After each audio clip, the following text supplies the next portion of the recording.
Achilles' heel was not in the original version of the Greek myth. In fact, Achilles' death isn't even described in the Iliad, which is like the original Trojan War story. So, where does all this stuff regarding his heel come from? Go on, pause the video and write your answer in the comments. I bet you can guess. It was the Romans.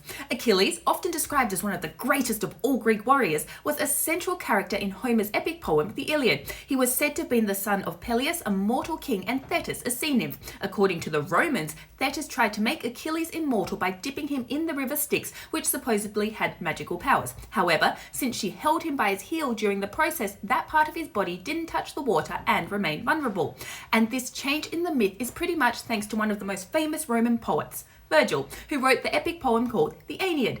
In this poem, Virgil tells the story of Aeneas, a Trojan hero who fled from the burning city of Troy and eventually became the ancestor of all of Rome. In the Aeneid, Virgil makes a reference to the story of Achilles and his vulnerable heel. He describes how the hero Aeneas, during his journey to the underworld, encounters the shade of Achilles. In their conversation, Achilles laments his death caused by the arrows striking his heel.